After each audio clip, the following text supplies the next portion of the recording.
joining us now. Hillary Fordwich, royal commentator and a friend of the show. Hillary, it is good to see you.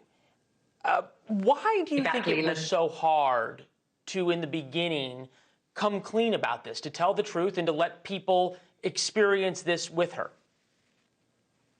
And you're absolutely right. There were a vast amount of missteps along the way. But this privacy that she wants now, I think it's something that should be afforded to her. Remember, she did not have to go on air. She did not have to speak to the nation. She did not have to make such a statement.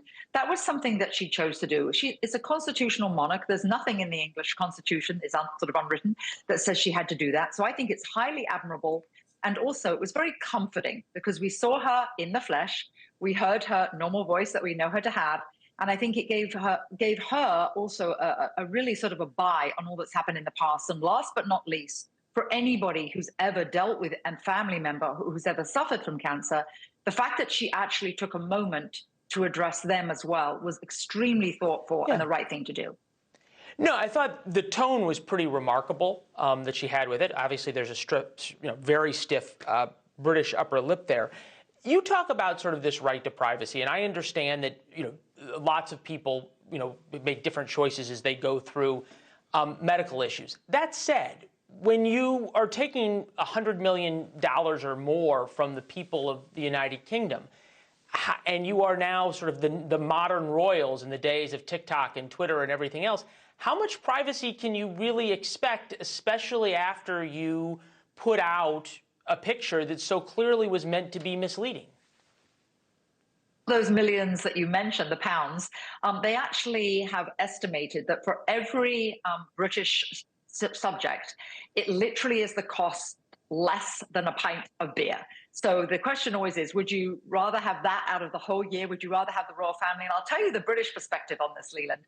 They look across the Atlantic and they look at our system and they see Trump or Obama or Biden and they say, gosh, would we want one of them to be our head of state? And it actually makes them feel very grateful. It doesn't matter which president you love, you don't love the other one.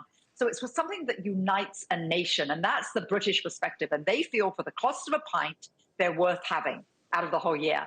Now to your point about the privacy, to a certain degree, you're right. And that's why she came public and she actually did this video. How many people would want to have to go in front of the entire world when you've had such a diagnosis? So I think, again, I think it's very admirable. Yeah. I think, look, your accent gives you enormous credibility in how the Brits look at these situations. Let's listen to just one more soundbite of Kate telling her children about her diagnosis. It has taken me time to recover from major surgery in order to start my treatment. But most importantly, it has taken us time to explain everything to George, Charlotte and Louis in a way that's appropriate for them and to reassure them that I'm going to be okay. All right, so it came out at, 7, 8 o'clock British time on a Friday afternoon. That said, I'm wondering how much you think this was her versus how much putting out the photoshopped photo was the palace. And if that doesn't sort of tell us that this is a young woman, I guess you can call her a young woman, but roughly my age, who is decided to take control in a way that perhaps the older royals do not. She is about our age, and I will say that she is somewhat media savvy because, of course, she's done this. And the mistakes along the way, King Charles actually is the one that had first said that he wanted a slimmed-down monarchy. They have a slimmed-down staff. Their press staff at Kensington Palace is different than Buckingham Palace. It's very slimmed down. So they've made mistakes like a lot of people make. But she did come out immediately and did admit that she'd photoshopped, and she did come out and do this. So I think that shows that they're very human. They're being very transparent, more transparent than a lot of people would be under such circumstances. Yeah, and obviously we wish her only the very best. And boy, when she talks about her kids, you realize how personal it is and how many hundreds of thousands of mothers are going through the very same thing. And perhaps you're right. Some awareness. And something else, actually, you mentioned about the British perspective. Can I just make a mention about America?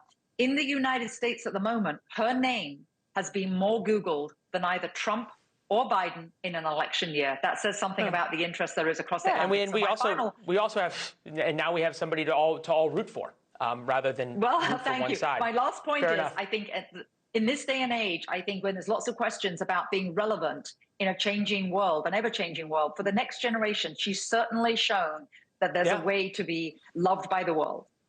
Yeah, 100%. In a way of pulling everybody together and how they feel about her. It's great to see you. Thank you as always. We'll talk soon. Thanks for watching. Go to joinnn.com to find NewsNation on your television provider. And don't forget to click the red subscribe button below to get more of NewsNation's fact-driven, unbiased coverage.